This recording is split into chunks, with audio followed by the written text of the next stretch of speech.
Hello friends, तो आज हम फिर से एक नए टॉपिक के साथ आए हुए हैं। हम वेक्टर्स की बात कर रहे थे, मल्टीप्लिकेशन डिवाइडेशन। उससे पहले मैं आपको बता दूं कि मेरे को उम्मीद है आप लोगों से कि जो क्वेश्चंस की सीरीज चली थी उसमें आपने काफी अच्छे से ध्यान दिया होगा। हो सकता है एक आध क्वेश्चन एक्स्ट्रा हो, कुछ क्वेश्चंस उसके अंदर कम हो। रीजन उसका कि कुछ क्वेश्चंस तो बोर्ड पर अच्छे से समझ में आ रहे थे कि करना क्या है, लेकिन कुछ क्वेश्चंस ऐसे थे जो आपको समझ में तो आ रहे थे लेकिन आप उसका जो सही है गलत है या फिर क्वेश्चन को कैसे आपको लुकआउट करना है वो आप क्वेश्चन देख के ही पता कर सकते हो। ठीक है, तो उसके लिए मैंने वो क्वेश्चंस आपको डिस्क्रिप्शन लिंक में छोड़ दिए थे एज अ पीडीएफ। ठीक है, तो अब हम जो टॉपिक की बात कर रहे हैं उसे भी आप थोड़ा ध्यान से लेंगे, लेकिन जो भी सीरीज चल रही है उसको भी आपको ध्यान से लेना बहुत जरूरी है। क्वेश्चन आंसर जब तक नहीं निकालोगे इस पढ़ाई का समझाने का कोई मतलब नहीं है। यदि आप चाहते हो कि आपकी पढ़ाई की इंपॉर्टेंस हो, मेरे पढ़ाने की इंपॉर्टेंस हो, तो आपको जो वर्क दिया जा रहा है टाइम टू टाइम आपको वो वर्क कंप्लीट करना है। आई होप आप ऐसा कर रहे होंगे। तो हम यदि नए टॉपिक की बात की जाए तो मैं आपको अब बहुत ही इजी टॉपिक बता रही हूँ कि हम वेक्टर्स का सम कैसे कर सकते हैं। तो मैं लिख सकती हूँ सम ऑफ वेक्टर्स, सदिशों का योग। सदिशों का योग तीन टाइप से किया जाता है। ठीक है, पहला, यदि मैं हिंदी मीडियम वाले बच्चों के लिए बात करूं तो त्रिभुज का नियम, समांतर चतुर्भुज का नियम और बहुभुज का नियम। ठीक है, तीन कौन कौन से? त्रिभुज का नियम, समांतर चतुर्भुज का नियम और बहुभुज का नियम। तो अगर इंग्लिश मीडियम वाले बच्चों के लिए बात की जाए तो ट्राइंगल्स लॉ, पैरेललोग्राम लॉ और पॉलीगन लॉ। अब ये क्या होता है वो समझिए। आप सबसे पहले ट्राइंगल लॉ की बात करते हैं। त्रिभुज का नियम क्या होता है ये? इसके लिए सबसे पहली कंडीशन ये है कि जो ये त्रिभुज है वो उसमें एक एंगल 90 डिग्री का होना बहुत जरूरी है, जिसको आप क्या बोलते हो? समकोण त्रिभुज। ठीक है, राइट एंगल जिसको अपन बोलते हैं, वो चीज होनी बहुत जरूरी है।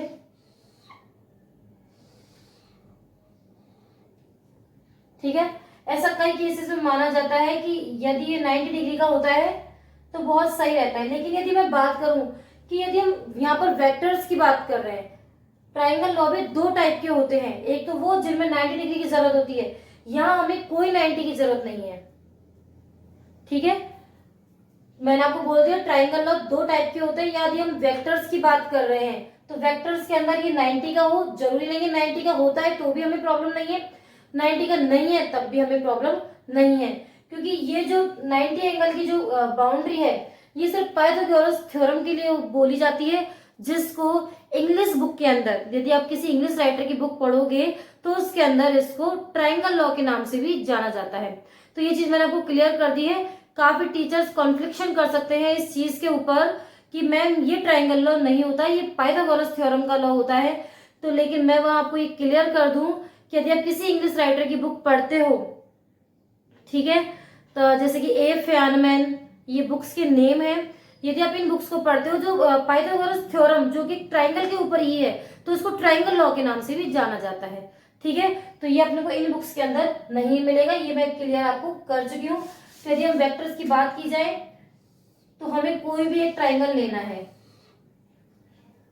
ठीक है, इसको आप नॉमिनेट करोगे ए बी एंड सी। इसके लिए शर्त होना ये जरूरी है कि दो साइडें एक जैसी हो, ए टू बी, बी टू सी। अब क्या होना चाहिए? सी टू ए जाना चाहिए, लेकिन नहीं, ये अपोजिट होनी चाहिए। बस यही इसकी कंडीशन है कि दो डायरेक्शन सेम हो तो तीसरी अपोजिट होती है। दो डायरेक्शन सेम हो तो तीसरी अपोजिट होनी चाहिए।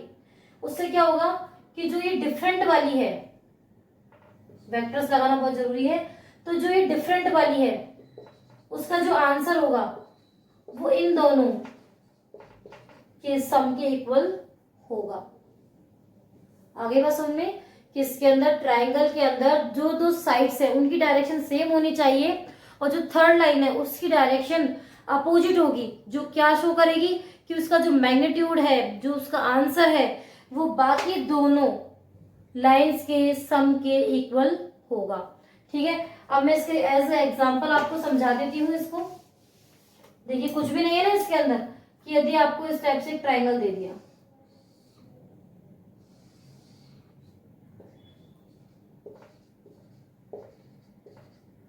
यहां दे दिया यदि P 3 मीटर, Q 4 मीटर हो तो R बताइए। तो R अपन कैसे निकालेंगे, ये देखो डायरेक्शन दे रखी है, P की डायरेक्शन Q की डायरेक्शन सेम, R ऐसे जाना चाहिए था, अपोजिट आ रहा है, तो R इज इक्वल टू क्या हो जाएगा, P plus Q, 3 plus 4, answer आ गया इसका 7 metre. Got it, I hope आपको ये आ गया होगा। अब मैं दूसरे लॉ की बात कर रही हूं,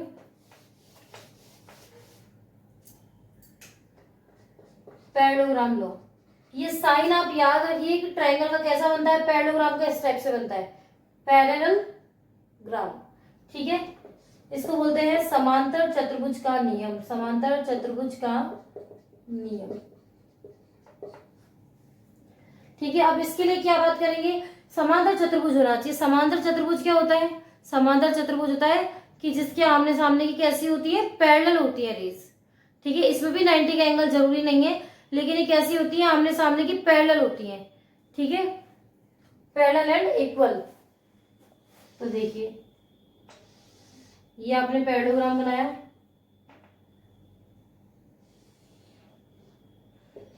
नेम दे दीजिए। इसकी जो सारी डायरेक्शन है वो बिल्कुल सेम होगी, एज एक लूप वर्क करेंगी, बट जो इसकी डायगोनल होगी, विकर्ण होगा, वो किसी एक डायरेक्शन में होगा। डायगोनल कैसा होगा, एक डायरेक्शन में होगा, ठीक है। Wrong procedure. आप हर बार सोच रहे होंगे कि मैम पहले रॉन्ग बताती है फिर राइट बताती है। रॉन्ग इसलिए बताना जरूरी है कि जब तक आपको रॉन्ग का पता नहीं चलेगा, यदि आपको पहले ही गलतियों का पता नहीं चलेगा जो हम कर सकते हैं एग्जाम्स के अंदर, तो हम सही नहीं कर पाएंगे, ठीक है। तो मैं बता देती हूँ, तो इसके राइट प्रोसीजर की यदि हम बात करें तो राइट प्रोसीजर क्या होगा कि ये हमने पैरेललोग्राम बना लिया, इसको हमने नेम भी दे दिया ABCD, बट इसका एक निब पॉइंट है, ये निब पॉइंट से ये डायरेक्शन इधर जाएगी तो ये डायरेक्शन इधर जाएगी। अब ये जो BC की डायरेक्शन इस इधर की साइड है, तो जो AD जो इसकी पैरेलल है उसकी डायरेक्शन भी इधर होगी।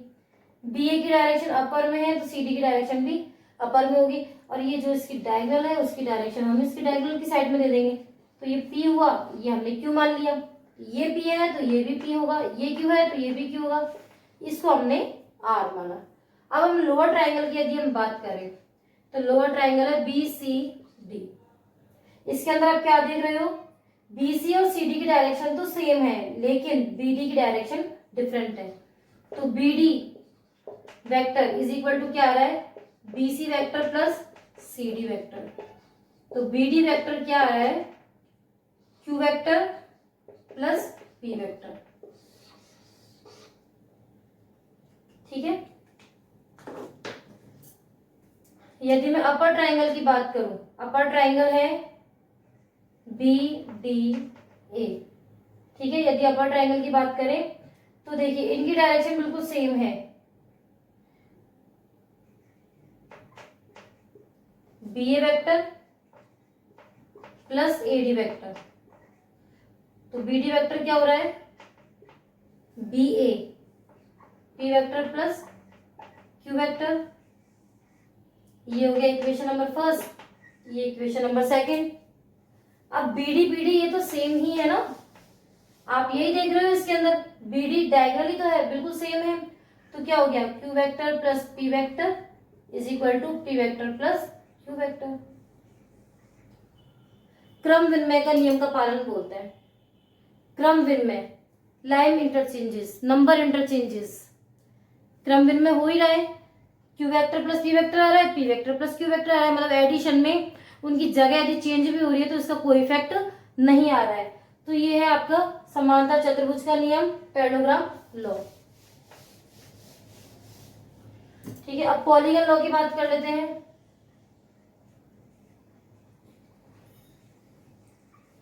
बहुभुज का नियम,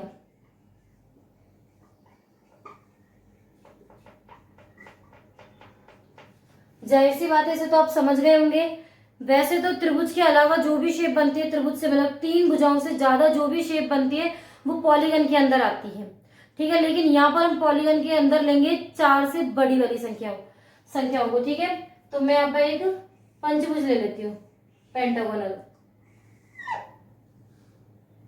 पेंटागोनल ले लिया अपन ने, ठीक है। इसका अपन ने नाम दे दिया ABCDE।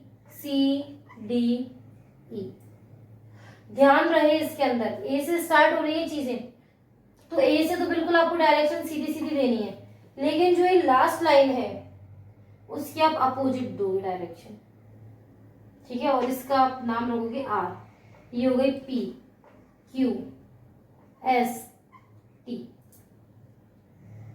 अब अपने को फाइंड करनी होती है आर फाइंड अपने को करनी है, लास्ट वाली जो बंद करने वाली लाइन होती है ना, उसकी अपन को फाइंड आउट करनी है। तो इसके लिए मैं क्या करूंगी, पहले एक डायगोनल बनाऊंगी, स्टार्टिंग पॉइंट से डायगोनल बनना स्टार्ट होंगे, ठीक है। तो ट्राइंगल का नाम क्या है, ट्राइंगल ABC। ट्राइंगल ABC में आप क्या देख रहे हो, AC की डायरेक्शन इधर है, बाकी दोनों की बिल्कुल सेम है। AC इज इक्वल टू क्या हो रहा है, AB plus BC P plus Q। Equation number first, ठीक है। यदि दूसरे ट्राइंगल की बात करी जाए तो दूसरी डायगोनल हम खींचेंगे, डायगोनल हो गई, ट्राइंगल कौन सा लोगे, ACD। इस ट्राइंगल की तो बात हमने कर ली, इस ट्राइंगल की हम बात कर रहे हैं, ट्राइंगल ACD। इसके अंदर भी यदि आप देखी जाए, AD इज इक्वल टू क्या हो रहा है, AC plus CS। AD AC कितनी है, P प्लस Q। CS कितनी है, सॉरी CS नहीं है, ये CD है, CD कितनी है, S। Equation number second. अब देखिए थर्ड एल ट्राइंगल की बात की जाए तो थर्ड कौन सा है, ADE। AE कितना आ रहा है, खुद अपोजिट डायरेक्शन में है, ये दोनों बिल्कुल same. AD plus DE, AD कितना है, P plus Q plus S, और DE कितना है, T।